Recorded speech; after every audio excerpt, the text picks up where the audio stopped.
Start the stream. Let's see what happens. Okay, that's exciting. Okay, it's live on studio.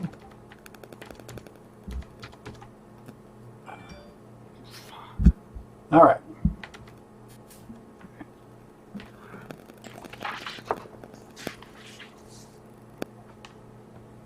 God.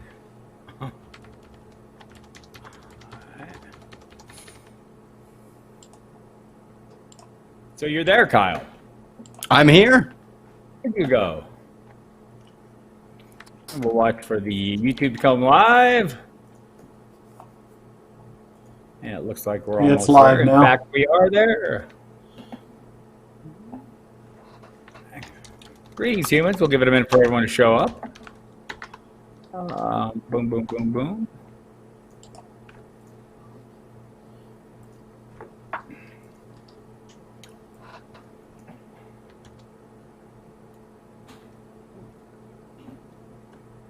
Much commenting and tweeting must go on here to get us prepared. Bear with us for a brief moment as we go through all the motions here.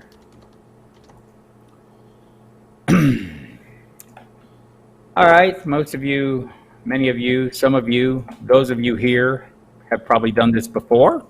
And you know the drill. We've got a draft going on. We'll take your questions. We'll have comments. We've got Emil Kadlec and Kyle Dvorchak both drafting in this one. Kyle, are you SauceBot 9K in this sleeper app? Yeah, I was SauceBot 9000. I figured I'd lose all my friends in the sauce with the good drafts. Although I thought I'd change my name to make it clear that I was just Kyle, but SauceBot We'll take it. 9000. We'll take the SauceBot 9K because 10 is too much and 8 isn't enough. It's a 10-team draft. We've done a couple of these lately, and they've seemed to work out pretty well, seem to be fairly popular. And we'll probably do a 12-team on Saturday. But for now, we'll do this one. 10-team, 16 rounds, PPR. We're going a little deeper than we usually go because we keep talking about doing that, and it's time to do that.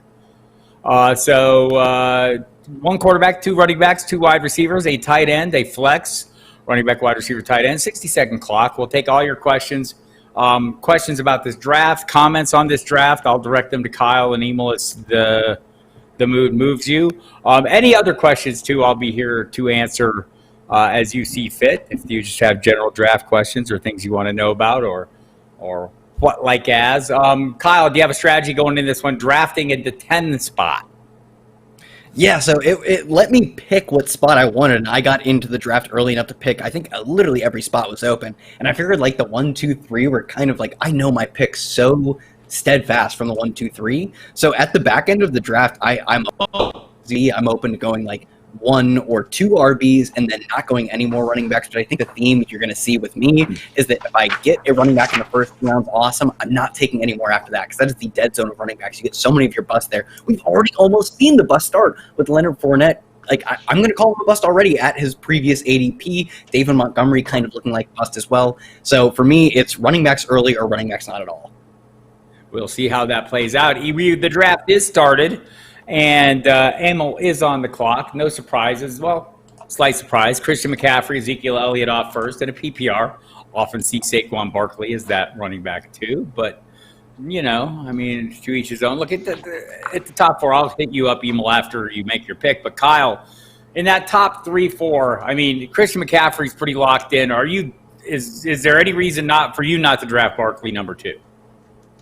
I mean, there are reasons I'm still taking Barkley too, but when I hear people argue for Zeke number 2, I get it. Like, he is on undoubtedly a better offense that I believe is going to be one of the up-and-coming ascending offenses. I mean, we saw them be the most prolific in terms of a per-play basis, yards per play last year, 6-point competition out of the water. So I get why you would do it, but still, for me, give me that receiving floor with Saquon Barkley, although I think Zeke is like sort of a pseudo-value at 3, even though that's where I'd take him. Your pick coming up was Clyde Edwards-Helaire off the board pretty early. Alvin Kamara, Michael Thomas in the 6th pick, as early as you'll see him, or about as early. I've seen him go 5. I've seen him go 3, but that's unusual. Dalvin Cook, Devontae Adams, Derrick Henry. Kyle's on the board. Emil, how pleased were you to see Saquon Barkley awaiting you? Well, it doesn't hurt at all. It's kind of hard to compare, Elliott and Barkley. Both are obviously very good, but it's nice to have Barkley. I like the catches. I like his percentage of the play at the Giants. So doesn't hurt me at all. Love it. All right, and Kyle has done a double running back start, one that he knows I will love, being all in on Joe Mixon as I am. Miles Sanders and Joe Mixon. Talk about the duo, Kyle.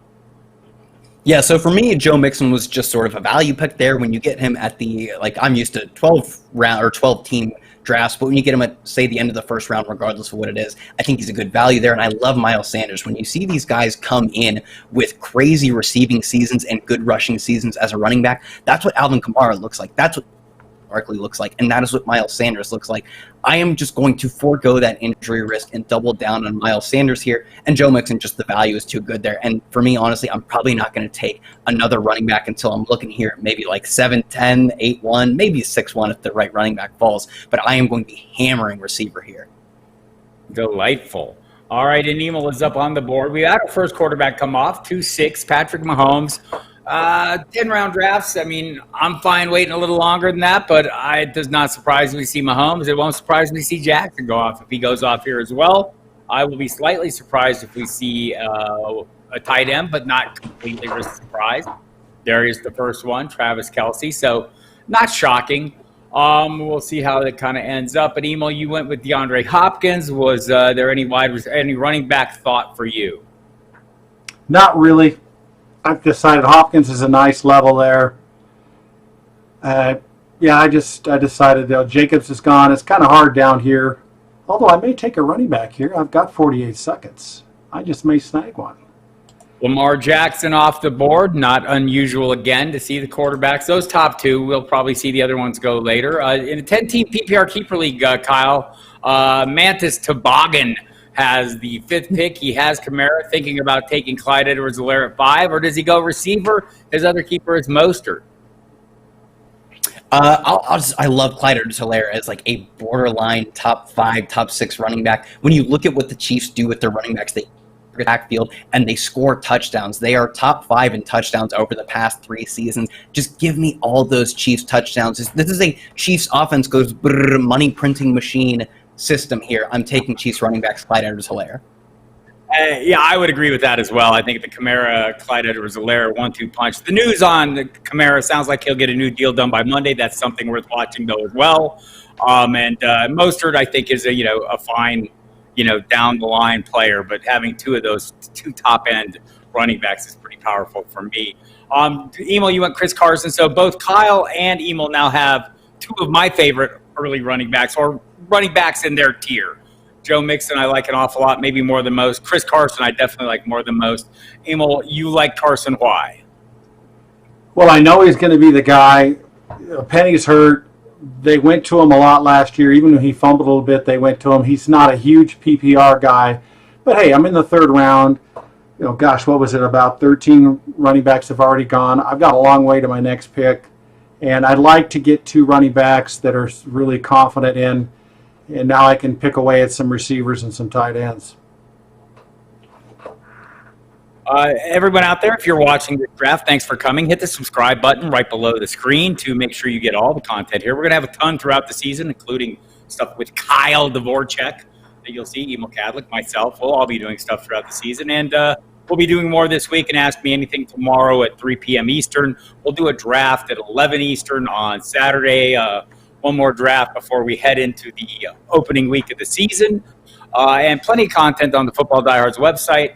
If you have not visited there, I implore you to do so. Our August update draft guide's up and running. Lots of news and notes, plenty of rankings, plenty of other content, including a brand new edition of the Football Diehards podcast, the Hot Takes edition, recorded last night. Kyle, myself, Justin Lanero. Some takes hotter than others. But good stuff overall, and plenty of articles, videos. The Fantasy University is up and running. You can get all kinds of in-depth, evergreen kind of lessons that will help you out. So go check it out, footballdiehards.com/free trial if you've never been there. If you've been there and you're going, oh my God, I have not bought this yet, go to the order page and use the promo code Diehards to get a nice discount. Please keep the questions coming. Emil's pick is coming up. Kyle has come back with a pair of super high-end wide receivers. Look, I feel pretty good about this start, Kyle.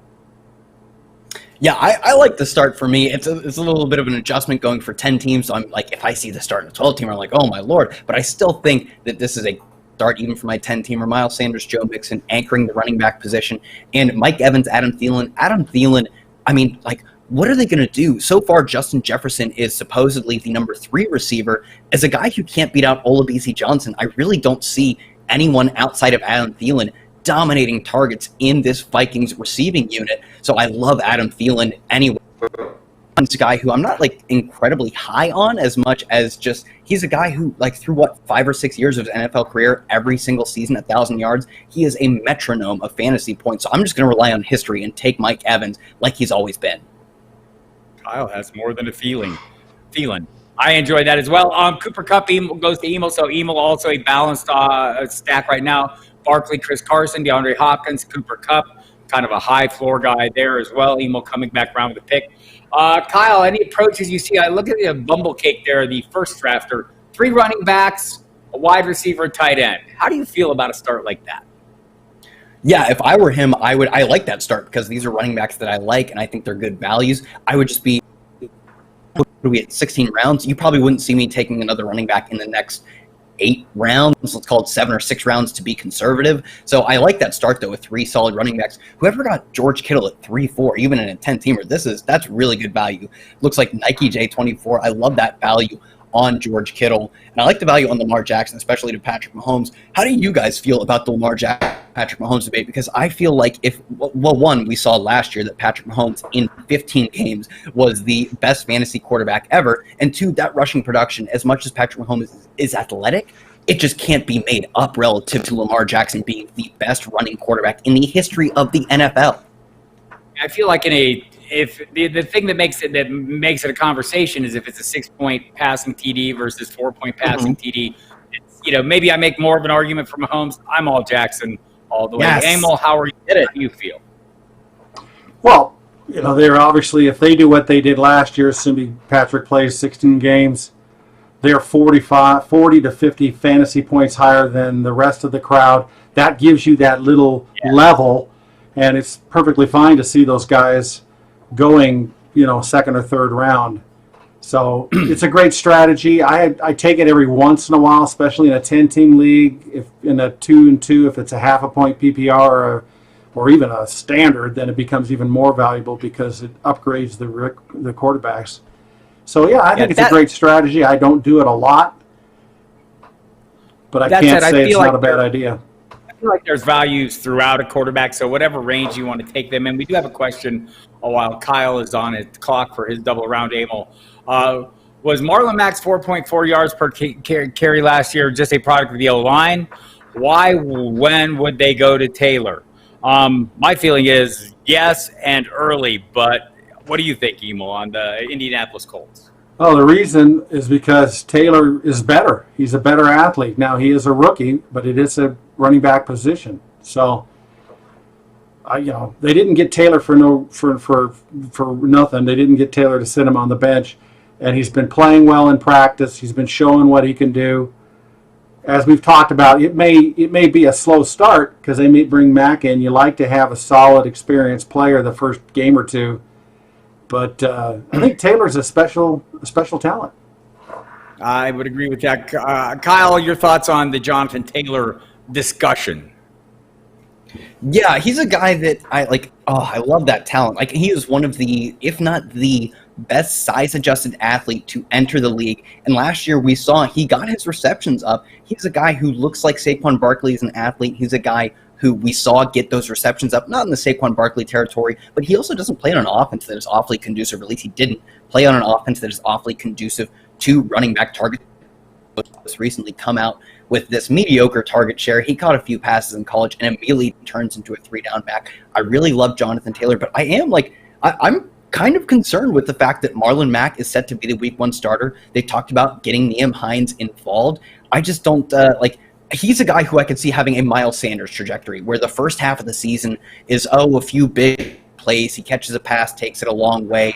He takes a run up the middle for a deep run, but he's just not getting enough volume, and then he kicks off at the end of the season. So he's a guy that if he falls to me, I'm fine with, but I'm typically just taking receivers in that range because I can get Mike Evans and Adam Thielen in that range. And I had that decision to make, and it was very close for me. I really wanted Jonathan Taylor, but when I can get a wide receiver one like Adam Thielen or a Mike Evans in that, I'll give them the edge. And I love Jonathan Taylor. I really do. Emil Kadlec gets his third running back. It is Cam Akers, another guy that if you believe that about Taylor, and it's entirely possible, Cam Akers might be a similar player to that. Having Saquon Barkley and Chris Carson makes that a little easier medicine to take if that's how it works out. Correct, Emil? Yeah, absolutely. It's a good way to go. I just lost Marcus Brown. Dang it. Marquise Brown, one of my favorites. So, Marquise, sorry. Jeff Stooge, I'm not going to make fun of anybody, but having 2 quarterbacks in the first 6 rounds of a 10-team draft seems like overkill to me. I'm going to be polite about it. Yeah, I agree with you. You're talking my language, especially, if this is 2 QB league, I'm fine with getting I love the quarterbacks you got. I love the quarterbacks themselves that you got. I'm fine with Patrick Mahomes if he falls. Taking him, and I actually have a decent amount of Dak Prescott, especially in best ball. I think he's a guy who can give you this massive edge for a reasonable, expensive but reasonable cost. Getting 2 of them in a single QB league, though, just seems like overkill to me. Well, there's a lot of players you can take in there. It's a 10-team league. There's a lot of talent. So you can say, well, I can make it up because I can find these other players at the running back, receiver, tight end. But I still think it's a bad idea. If you've got a plan, if you've got some sleepers at running back, receiver, and tight end that you're planning on taking that you believe will step up, then that's great. You can snag a second quarterback, but you're taking a risk. Well, there's one of them right there, A.J. Green. Emil Kadlec goes with the potential game winner, or league winner, Will Smith, or Will Fuller. Maybe Will Smith. What am I? Will Fuller. And then A.J. Green, Jeff Stooge, comes around and winning me back over by taking one of my favorite players. Way to go, Jeff. Kyle, 2 running backs, 4 wide receivers. I feel like the wide receiver value is later. Why aren't you hammering the running backs? Explain yourself, young man.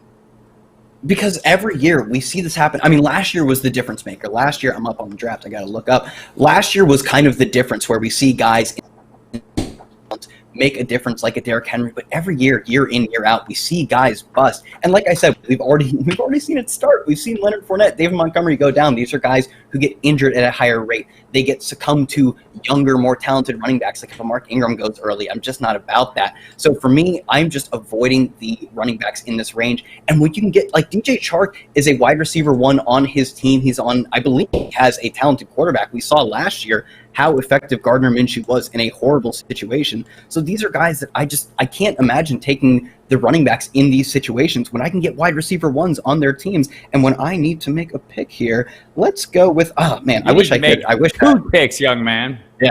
That's the tactic goes. I get to stall. I get to run my first clock down to 2 seconds, even when I have 1 pick in the tank, because it gives me 2 minutes to make my. No, I did that with the last one because I was really another huge high floor. Another receiver that I love, Michael Gallup. I like that high floor guy. You got a lot of solid floor real estate here, Kyle, with a fair amount of ceiling to go with it. So we'll see if you pivot away from that. Looking at some of the other teams, Emil, does anyone leap out to you? Boy, I wish I was young again and could glance at these. I haven't really taken a good look, but the 8th team's got some interesting players. He took Kerry McLaurin. I keep losing him. He took Allen Robinson in the 4th round, and he got 2 pretty darn good running backs. He got, it's looking pretty good. He got Hunt. I think that really helped him. He got Hunt in the 6th as his 3rd running back, and now he took Hayden Hurst, who, if he can do what everybody thinks he is, he started out very well. Yeah, that's not bad at all. We have some questions, and I will throw them out to you.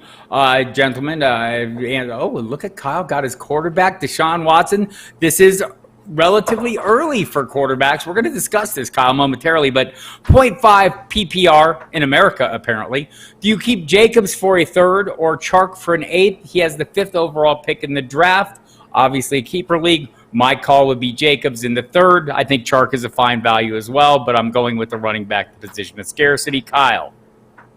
Yeah, I would. So I'm going to assume that because he's only asking us about 1 keeper spot, that every team in his 12-team league gets one keeper. So that means there's basically a round of value that disappears from the draft. And because of that, I'm going to say Chark in the 8th is an incredible value. He's a guy who I think you can take in the end of the 4th at the 5th. I got him here at the 601. So he's a guy that I think both of those are great values, but I just think that going so much deeper, you're getting a handful more rounds of value by getting Chark. And I'm pretty concerned with Jacobs just being a between the tackles guy. The team has made every single action they possibly could to tell us that he is not going to get. They signed Theo Riddick, Devontae Booker. They go out and draft a ton of receivers, including a running back, or at least they call him a running back, and Lynn Bowden. Everything says that this is a guy that is going to be an incredible but limited between the tackles player. So for me, the value is so incredible with DJ Chark on that pick. But I think both are great values.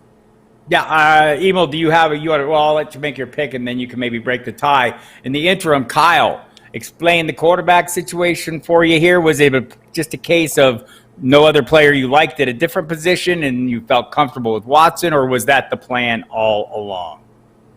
Not really the plan. He's a guy who fell to me. I think he falls right in that tier of like guys we saw go rounds earlier with Kyler, Russell, Dak. And I think he is going to be at least maybe not as good, very close to as good as he was last year, because I think he has a lot of efficient receivers in Will Fuller being his, at least to me, his number one receiver. I love that pick from Emil. I love me some Will Fuller. So more targets to Will Fuller, the better in terms of his efficiency. And he just fell super late. And the shallower your league is, in my opinion, the more easy it is to spend up at these onesie positions because you're not going as quite deep on your opportunity cost. I can get a ton of great receivers, but there are only so many quarterbacks that are going to put up Deshaun Watson type numbers. So I still think it's fine to wait on quarterback, but it's not as deep of an opportunity cost in your shallower league. So in a 10-team league, I'm fine with taking. I like taking, obviously I did, taking Deshaun Watson, a complete stud at quarterback at the 8-1.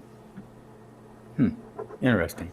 All right, Emil. So you get Will Fuller, you get Marvin Jones. I, have a funny saying that I think is humorous, but maybe not. I love Kenny Golladay. I love him more in the 9th round when his name's Marvin Jones. Yeah, he's that unsexy player that everybody keeps forgetting about, but he does quality points, and he has big games, which is nice. 9th round, he's about right. There's a few other guys around there I could have gone to.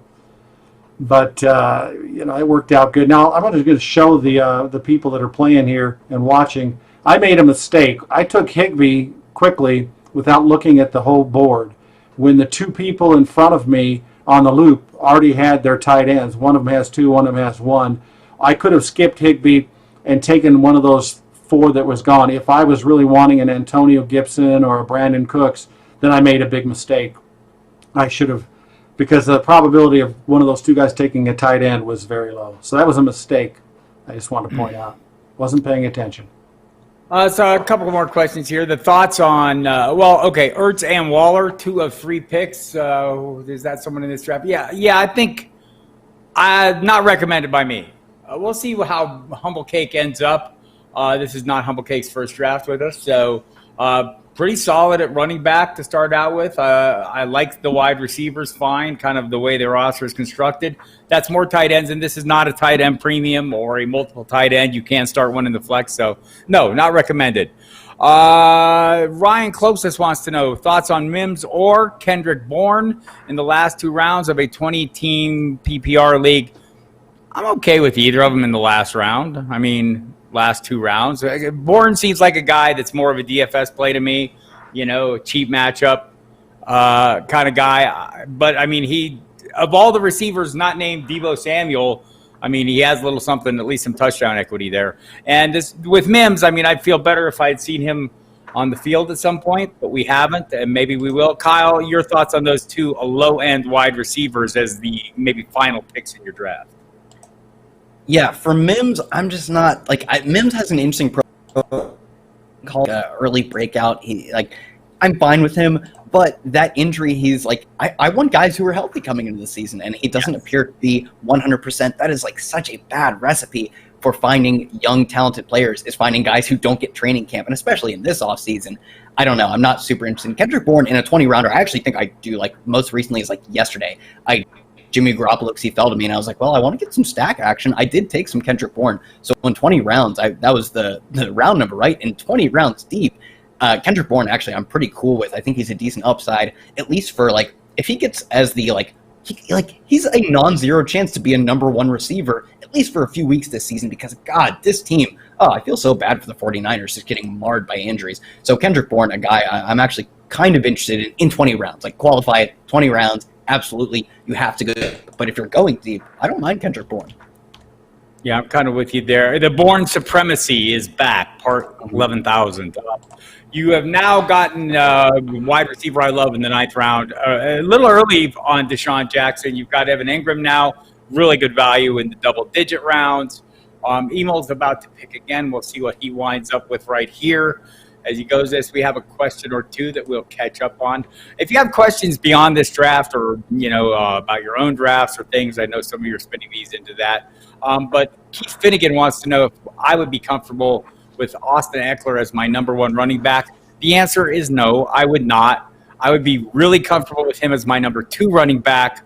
And if I'm drafting in the last half or the second half of a 12 team, I've had it happen, maybe the 10th or 11th pick or 12th, then I can come back around and grab him.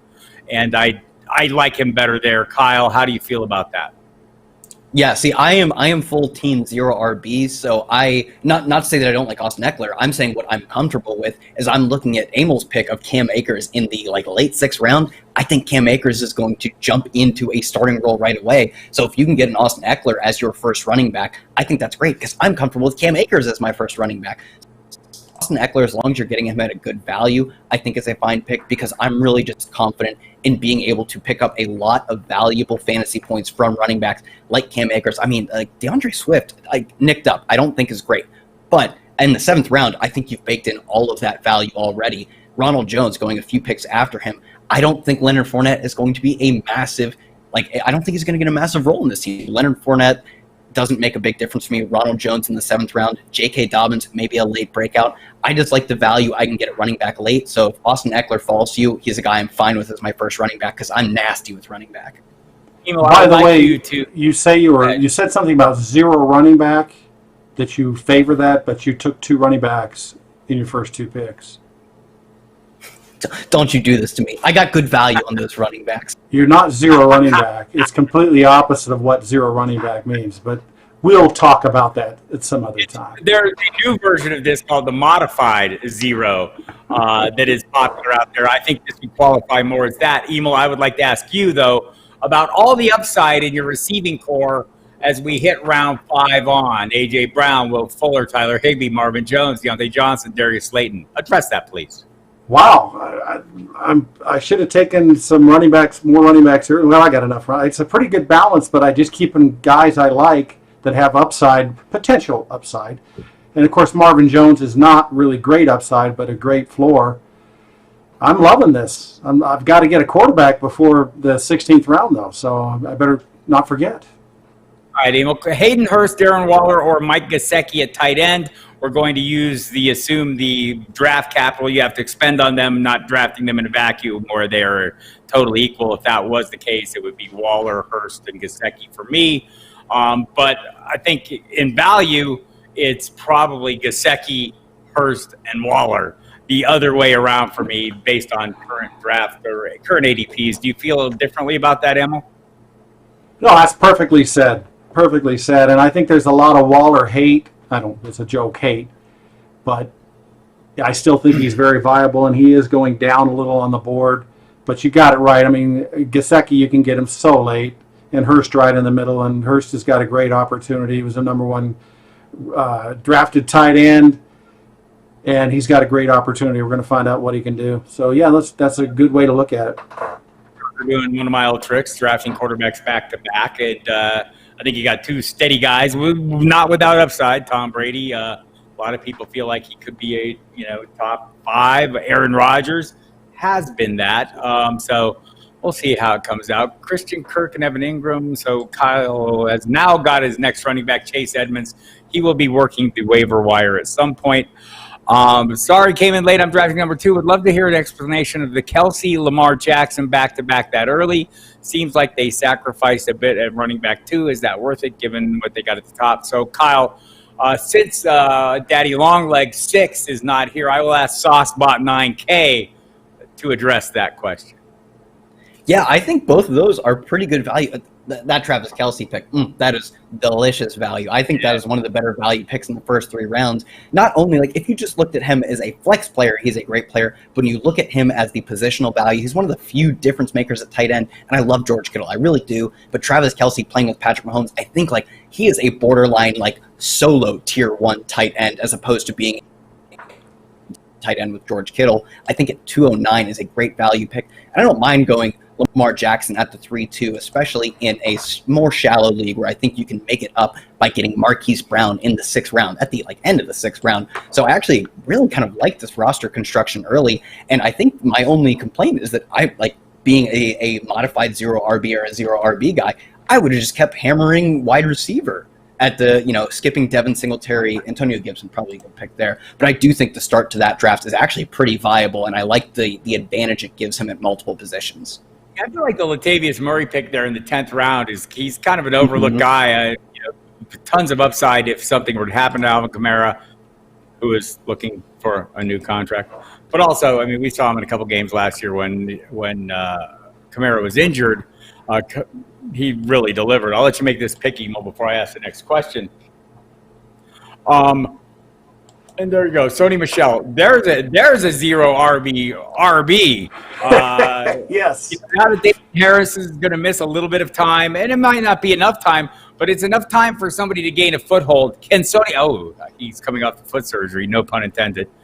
No ironic intent there. Emil, if Sony Michel, do you think he can establish himself or reestablish himself as a viable fantasy play, or do you care because it's 12th round and you got such a steal it doesn't matter? I like B. I'm going to take B on that. It's pretty late. He's a guy who can play. He's not a great PPR guy, but it's the 12th round. I need a few bodies there. I took all these receivers, and maybe I thought Kyle was going to take him in the next round, so I just sneak him. Just kidding. I think Kyle was going to take him. Totally sure. I don't know. He stopped talking, so. Yeah, man. So this is like one of the weirdest backfields we've ever seen. This is like maybe 2 of, if you include Leonard Fournette to the Bucks. Like I have never seen backfields shake out so weirdly, especially the way that Damian Harris, like the hype was building, and Damian Harris was an electric prospect, and then all of a sudden it switches where everyone's like, oh, Damian Harris could be third or week 1. He might not even play week 1. I truly have no clue what to make of this backfield. I've largely been avoiding it, but I actually think 12-8 there is a good Sony Michel pick. Yeah, I think it is as well. So question for Emil, now that you're right, Quell Armstead, another one of the guys that might be popular with the 0 RB crowd given his current price. Or maybe it's other Jacksonville running backs who will remain nameless until they're selected. So Emil, who do you like in the 7th position, 10-team PPR? Henry, Mixon, or Sanders? Oh, let's see. Henry, Nixon, or Sanders? I would say Mixon. I'd go with Mixon. Not an untenable position there. I like Mixon an awful lot. I rank him 6th overall, so I should be out here. Look, I would go. My order is Mixon, Henry, and Sanders. I don't think there's a wrong answer here. To be clear, that's a good point. I agree with that. I mean, to be like, I took both Miles Sanders and Joe Mixon. I was very happy with my first 2 selections. So I like both of them. Although Miles Sanders for me is the guy. Like I said, when you see guys in their rookie season produce as receivers out of the backfield, that's the special sauce, baby. That's the good stuff for fantasy. So, but I mean, Joe Mixon has that upside too. So I like all those guys. Those 2, Derrick Henry. So I feel like Emil is personally attacking you now, Kyle, by taking all the viable running backs. Just kidding. No, it was a time for me to take those. I was thinking of them a round or 2 earlier, but when you got Slayton and you got Deontay Johnson, just there's a point you got to take them though. I got 6 receivers. So I probably maybe going to get one more. I'm not really sure. I still got to get a quarterback. There are 2 teams right now without a quarterback. Who's available at quarterback? I actually respect those teams. If you can get, I'm mega, Josh Allen right here. I mega regret taking Deshaun Watson because the difference between Josh Allen and Deshaun Watson is not that great. I think I would project Deshaun Watson for more fantasy points, but what am I looking at? A 1, 2, 3, 4, a 5-round golf. I actually think, obviously hindsight is 20/20, and I think the people taking Ben Roethlisberger over Tom Brady over Josh Allen are wrong. But if I knew that Josh Allen would make it even 2 or 3 rounds after Deshaun Watson, I wouldn't have taken a quarterback that early. And it's kind of how I often feel about taking. I feel I can get value later. So I feel like I got greedy. I wanted to make that sexy Deshaun Watson team, but maybe I should have waited. I don't know. Hindsight's 20/20. I got to make a pick here, but man, Josh Allen, I'm not even going to take him. It doesn't do me any good. But man, I'm not going to start him. I'm still starting. Man, don't feel great about this. I'm not starting Josh Allen if I take him, but God, it feels so dumb to let such he's probably a top 8 fantasy QB in, what are we looking at, the 13th, 14th round? I'm not happy about my decision now. I want to go back. Oh, and he takes the second time. Oh, but he still has another pick. I mean, it's not too late. You can still do your dirty work and go without running backs. I mean, who needs them? You can pick up free agents later, right?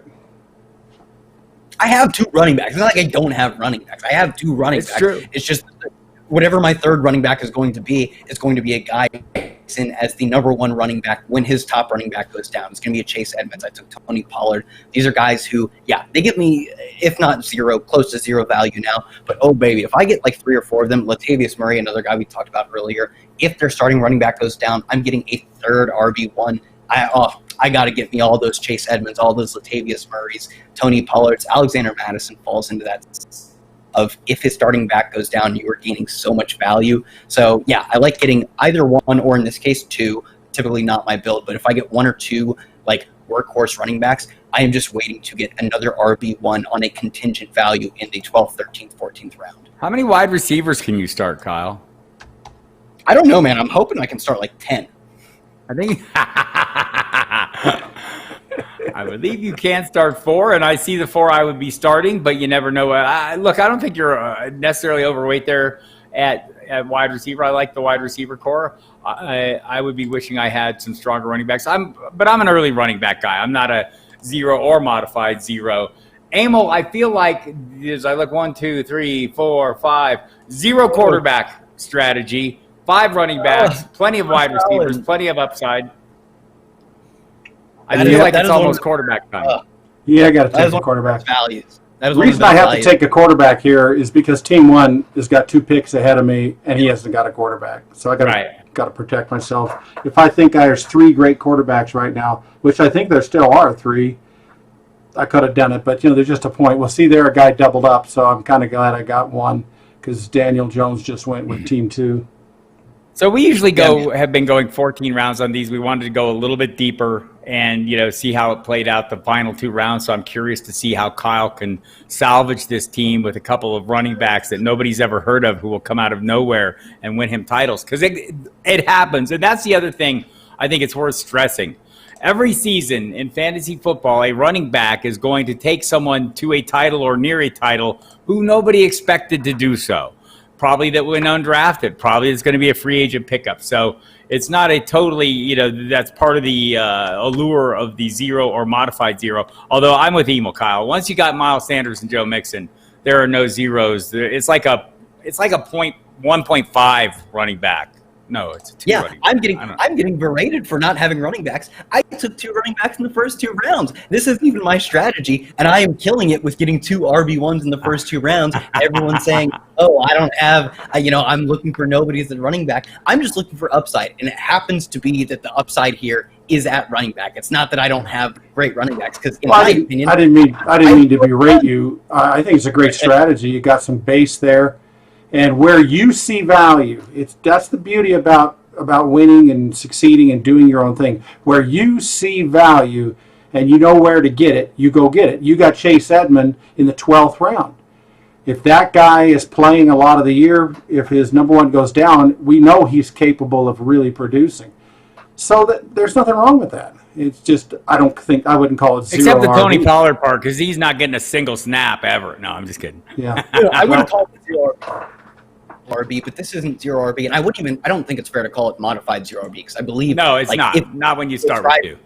Yeah, if you ascribe to the actual tenets of these leagues, which I generally do, I do think 0 RB is literally 0 through 5 at a minimum, and modified is 1 through the first 2 rounds. So I'm not saying what I did is 0 RB. I'm saying those are typically the tenets I apply to my drafts, especially if I'm not getting an elite back. If I'm not getting CMC, Zeke, or Saquon, I'm fairly likely to go either. I'm actually very likely to go either modified 0 RB or regular. Just in this case, when I can get Joe Mixon in the second round, I'll take that all day. I don't care about the tenets of 0 RB as much as I care as like burying my opponents with Joe Mixon in the second round.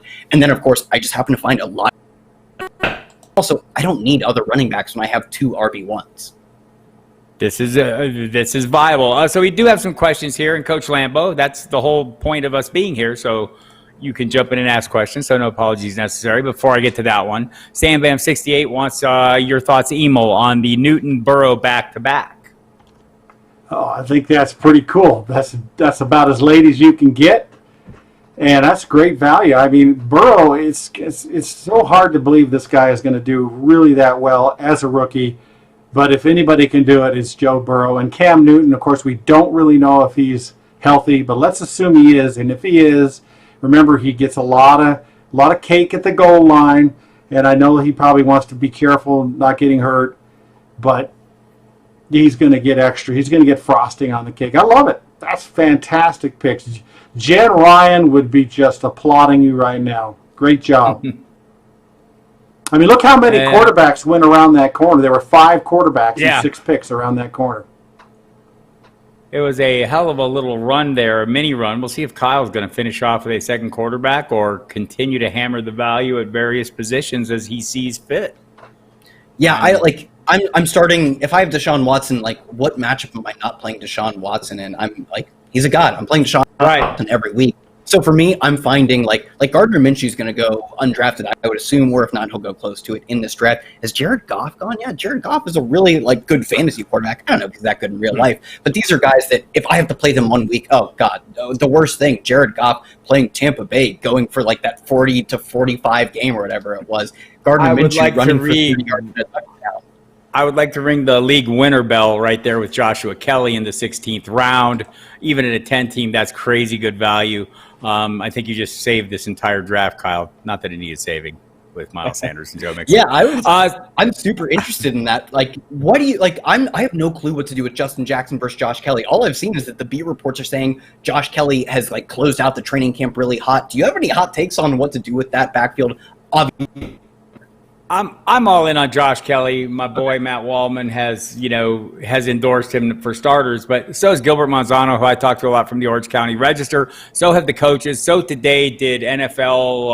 I think it was Omar Ruiz, but also players and guys on the team. But the kicker here might be the fact that that Jackson has a toe injury right now, and giving him a chance to giving Kelly a little more chance to establish himself. So a couple more questions here that have come up on the board. Coach Lambo, again, no apologies necessary. Who would you target in the second round of a 12-team PPR, Kyle, to go with Zeke as his keeper? Godwin, Chubb, Drake, or Hopkins would be his choices. Godwin, Chubb. How do you have all these keepers available? Godwin, Chubb, Drake, or Hopkins? Godwin, Chubb, Drake, or Hopkins?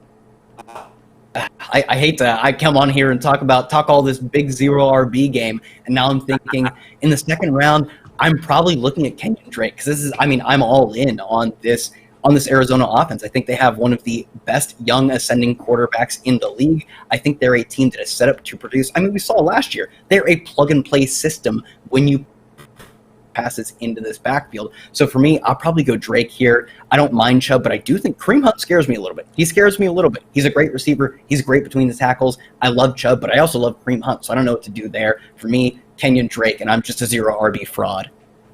I can't do it. I can't see who it is because we're scrolled down a little bit in the thing. Who is your Jacksonville running back of choice? Let me fix that here. Oh, I took Ozigbo. Divine Ozigbo, a guy who could get a little run if Raquel Armstead is not getting it. So we're finished with the draft. We'd love more questions about this draft. Again, I'm Bob Harris. I'm talking with Kyle Dvorchak, who is SauceBot 9K on both this site and other sites that we're not allowed to talk about. And Emil Kadlec, of course, drafting out of the 4 spot. So would love to hear your thoughts on anyone's draft in the comments. I would also encourage you to subscribe to the YouTube channel so you can get all this content throughout the season, including many hours of video content by one Kyle Dvorchak, and Emil Kadlec, and even myself during the season. Every Saturday I do an injury update here, but we'll have tons more. And so throw us any questions, including this one, guys. We'll start with you, Emil. Any late round sleepers to target? Who do you like in these late rounds, aside from the guys you actually took here? Well, a lot of them, I like actually Kelly. I think Kelly's a great pick. Joshua Kelly, he's one of my guys I like. Hyde's an interesting guy who's stability for a little while. Benny Snell, the first guy took him. Those are all great. Darrell Williams, forget which team he went to. Oh, there he is, Team 2. He right now is the number 2 running back for Kansas City, and you never know what that guy can do. As Kyle said earlier, there's lots of points in Kansas City, and if there's any trouble with CEH, this guy could be a productive player, and you got him in the 15th round. That's pretty late. Buddy Nate Taylor at The Athletic has said that don't be surprised to see Edwards-Helaire and DeWilliams sharing in week 1. Coach Lambo drafting in 29 minutes. Good luck. Top Dog 55 would like to know what we thought of his team. Which is there it is. Team 1, 2, 3, 4. Team 7, guys. A little assessment there. Go ahead and start it out, Kyle. Yeah, so I really like the start. I love me some Tyreek Hill. He's a guy who he wins you weeks on his own, not just once or twice, but consistently throughout the season. I think Dalvin Cook at 107 is a pretty solid value as well. And then Kenny Golladay at 307, I really like. For me, it's just that I'm avoiding these middle round running backs, especially a guy like Raheem Mostert. I don't know what to make of Raheem Mostert. He's a guy who we see him come in and dominate for such a small sample, and that's what we see with guys like CJ Anderson, guys like Justin Forsett, that I am just avoiding on principle. When you see guys who are, it's not principle, it is literally I've done the research. When you see undrafted running backs in one year become top 5 round running backs in the next year, they bust at an incredibly high rate. So for me, those guys, that's the Raheem Mostert calling card. In year 1, and then in year 2 you get top 5 fantasy draft capital. I'm avoiding big time, but outside of that, I love Kyler Murray. I think there are a handful of great Tevin Coleman. Maybe that's why you are comfortable taking Raheem Mostert. I would just double down and go straight to Tevin Coleman, but I love that Tevin Coleman pick. I like, at least before he was injured, I really like Darrell Henderson. Golden Tate is good value as well. So I love the early start to the draft. Running back and then hitting receiver, I probably would just skip over Jonathan Taylor and Mostert and just keep hammering receiver. But, I'm just a fiend for these receivers, so. Self-assess, Emil, on your team. I know, you were not happy with yourself for the Tyler Higbee. Thought you could have waited around. I think you didn't suffer greatly given the next 3 picks that you had, next 4 picks, next 5 picks, next 6 picks, 7. I thought you carried through pretty well, but tell me how you feel your roster looks and what you think your weaknesses are if you have them. Well, Higbee is a bit of a long shot by himself. I have no other backup tight end, so I should be watching that very carefully in the week 1, 2, and 3. It went pretty well. I like some of my players. I just was mentioned Higbee on that turn. I was looking at Antonio Gibson. I'm not sure if he was a smart pick at that point, but Team 2 took him right after me, and so I probably could have taken Antonio Gibson there and then gotten Higbee at the other side. But then Marvin Jones, maybe he was a smarter pick anyway.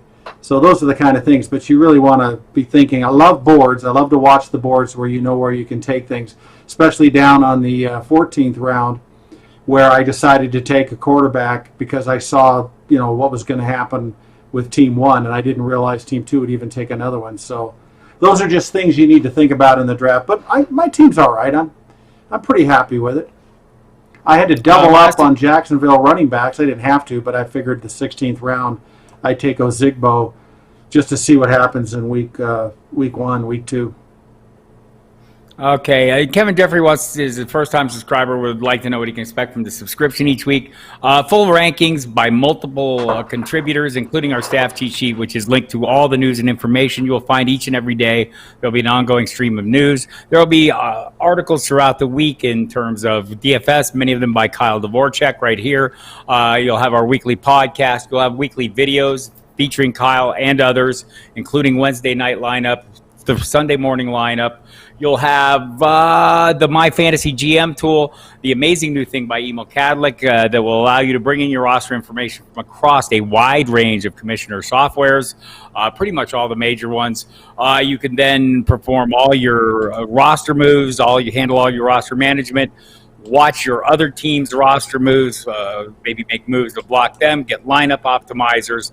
Tons of content is what you're going to get. Lots of articles, specific instruction on players of interest, sleepers of interest each week.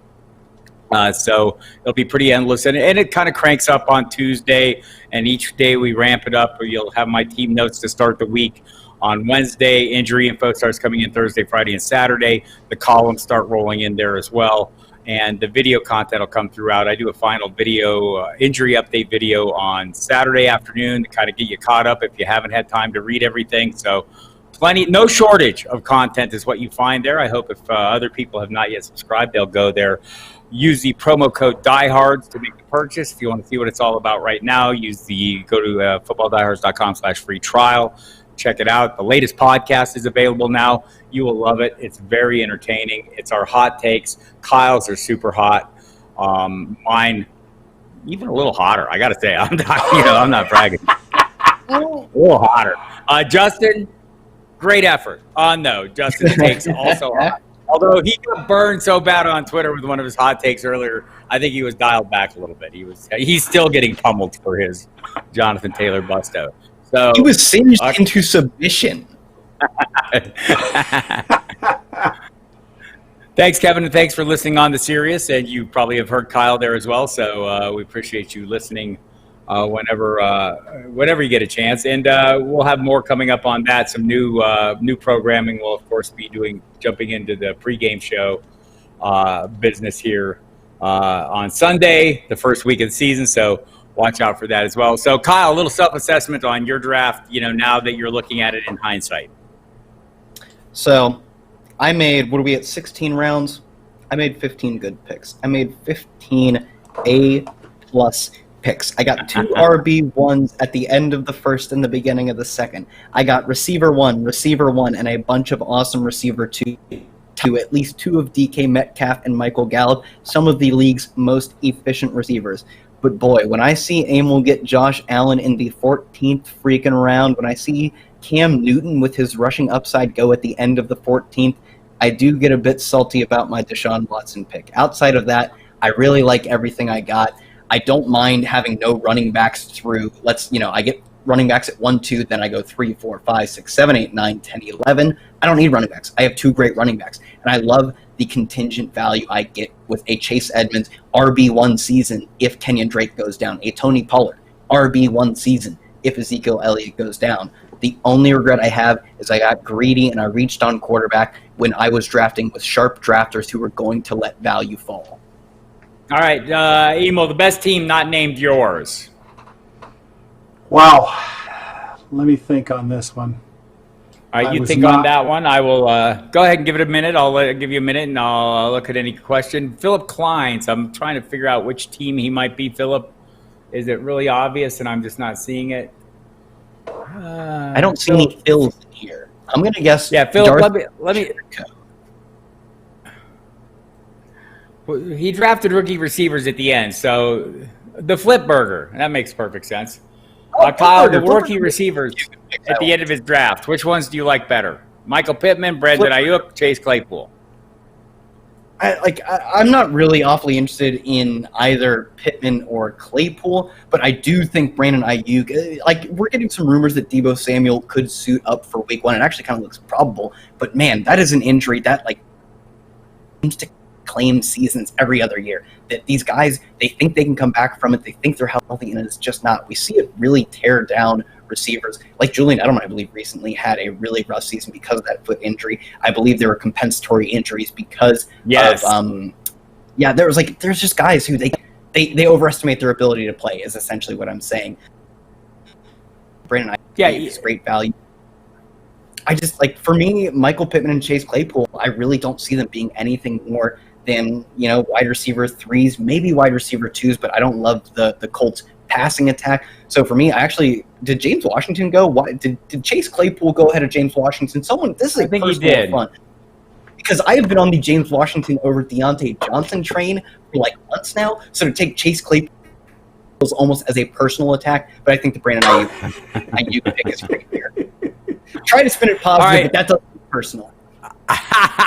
All right, Emil, I've given you a little time. And Kyle, why don't you do that same exercise while Emil is revealing his, but the best team in this draft not named SauceBot 9K. Well, there's a lot of great picks here. Team 1 did some really nice things. You took those 2 tight ends a little early, which is something that's typically not a good idea. The top odds 55 was pretty interesting because he got Tyreek Hill, he got Galloway in the mid-bottom of the 3rd round, and he got Taylor and he got Mozart, and then he got Mack.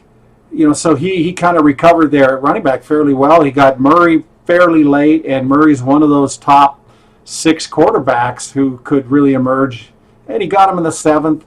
Gronk and Hooper, that could work out. He did pretty darn well. I like this draft. He got Darrell Henderson at the very end and Golden Tate. Those are good picks. That's a nice team. Kyle, before I ask you for your team, I will tell you that Philip Klein's begs to differ on the James Washington versus Chase Claypool, and I believe he might be a Steelers fan. So there's that. Go. I'm just kidding, Philip. You might not be. I'm just being a smart aleck now. I grew up a Yinzer too. It doesn't mean anything. I like James. Favorite team is a very unorthodox build, and this is not a team I think I would usually like, but I think they just got great value at so many picks. I don't hate Zeke at 102. I think that's a bit of seeding value. I'd take 103 Zeke over 102 Zeke, but regardless, 209 Travis Kelce is a great value. In a 10-team league, 3rd round Lamar Jackson, I'm fine with. And then he just fires off she fires off a string of receivers that I absolutely love. DJ Moore is one of the best profiles in terms of he broke out at a young age. He was dominant, absolutely dominant in Maryland. He also is he's built like the most athletic running back, not even like a receiver. He's built like this hybrid of a running back and receiver, the best traits you absolutely love. He's thick, but he's fast, he's agile. I love me some DJ Moore. Robert Woods, a great value. I love the upside with Marquise Brown. And then, of course, a handful of really awesome 0 RB picks for me in Latavius Murray and Darrell Williams. So I'm going to say Daddy Longlegs, outside, of course, my team. I really actually like this team. I'm quite jealous of a handful of picks. That 209 Travis Kelce, chef's kiss. That's delicious. SauceBot 9K speaking to you there, boys and girls. Kyle Dvorchak, if you see that SauceBot 9K on any of the other sites that might be out there, be careful. That's odd tendencies. And they're not necessarily football sites. That's all I'm saying.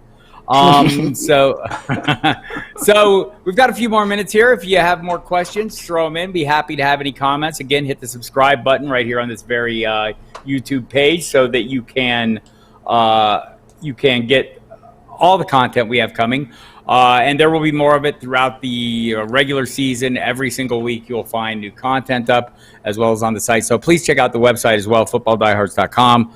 If you haven't seen it before, use the /free trial address, footballdiehards.com/free trial.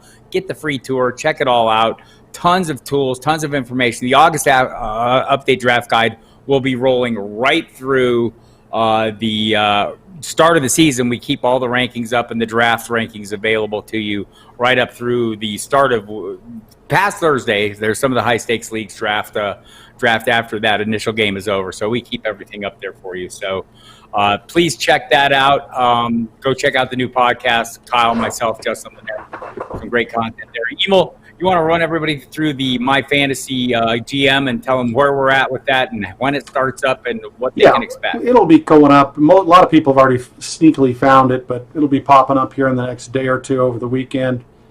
And basically, you can link your teams up with all the major commissioners, NFL, ESPN, Yahoo, CBS, etc., and My Fantasy League, Flea Flicker, Sleeper. And you can link your teams up, and then it will give you, one of the best things is the free agent tool, where you can just go in and say, check all your teams and say, I want this particular player, like maybe Divine Ozigbo. And it'll sit there and tell you in all your leagues whether he's available or not. And if he's taken, he tells you who's got him. So you may want to go seek a trade or something. So when you start getting 2 or 3 or 4 or more leagues There was a guy last year who had 43 leagues when we were testing that tool. I mean, how can you check free agency in 43 leagues? Well, the free agent tool in my fantasy league does it for you in like 5 seconds for per player. And we've got lineup optimizer. We got trends. Like right now, if you go to trends, you'll see guys like Armstead and Ozigbo at the top of the trend list. And there's a lot of other tools that we have in there. So it's really fun, and it really minimizes your time. It gives you information quickly. It minimizes your time that you're managing your team, so you can think more and have more time to relax. Nike J24 responds to the criticism, or whatever it was. I like Clyde Edwards better. He doesn't love Alvin with Latavius, and in coming out with issues, obviously the contract issue a little worrisome. Dalvin scares him for the same reason. I'm not really as scared about the contract issues. That said, when you're investing that kind of draft capital, I understand why you might be a bit skittish, and we've seen in the recent past strange things happen that we don't expect. So I do kind of get that, but my expectation is both those guys play. All right, everybody, if you have another question or two, get them in here. We're going to call it a night here momentarily. So if you have anything as you're heading into your draft, any information that you need to have, anything that is gnawing at you in the wake of this draft, maybe Kyle's selections, maybe Emil's heavy use of running backs at the end of this draft, what's bothering you? Tell us what's eating at you. What's bothering you? I can stall for a minute while we get questions, because I actually have an idea that I want to run by you guys. I think Emil should have gone Travis Kelce at 2.8 and 3.3 gone George Kittle. The double tight end strategy, I know this is actually an above average win rate best ball strategy, because you, especially with those two tight ends specifically, you sap your opponents. They are not getting elite tight end production. And especially, I think this is going to be a major season. It's always a major season for Travis Kelce. But George Kittle, his fellow receivers are so banged up, he could be even better this year. So I think he is a great flex play. And Travis Kelce is just the god at tight end. He's like the tight end 1-3 out of the past 4 years. I think that would have been a really interesting strategy to show off, going Travis Kelce and George Kittle. It would be interesting to do some more analysis, especially in a 10-team league. Because if you double up like that and you take them that early, and it's a good point because there is somewhat of a level at tight end, what you got to do is do some of these mocks and find out what you can recover with at the receiver, running back positions. And if you feel you can recover by spending that real estate on tight ends, then yeah, it's fantastic. And as you've seen, especially in a 10-team league, look what Team 1 did with Cam Newton and Burrow. And you can get some quality quarterbacks. Now, I got Baker Mayfield as the 18th overall quarterback, my second quarterback. I realize he didn't have a great year last year, but he's got the weapons. And if this guy is going to mature, if he took a step forward like Lamar Jackson did, of course, Lamar Jackson's got great talent, that's value. And you can get those quarterbacks late. And if you want to double up on tight ends, taking the quarterbacks late could still make you a success in the season. Yeah, I think, our Kyle's colleague at RotoViz, value over replacement, is something that he does at the same position. I've seen him do it in some drafts that I've been in with him. And it's not the worst idea, as Kyle pointed out. So it's kind of like a GPP play. Yeah, it's definitely a very high, I think it's actually a really great best ball tournament build, because I think that is a build that very few teams get to do. So I think that would be a very high upside. And yeah, you probably do sacrifice some for it, but I think it's a really interesting build, especially with the baseball world. It's something that comes from the baseball world, but that I know Curtis has adopted it for football purposes. By the way, Philip Kleins would have rather had Joe Mixon and Drake over Sanders. That's what's gnawing at him. And it is understandable. And on that note, I think we will call this one a night. We'll be back tomorrow, 3 p.m. Eastern. Ask Me Anything session. So if you're preparing for your drafts, have any questions about any of the news, notes, any of the other information out there, or just your rankings, our service, anything, hit us up. We'll be here. Emil and I will be on the job, and then we'll be back again Saturday with an 11 a.m. mock draft. Who's mocking with us, Emil?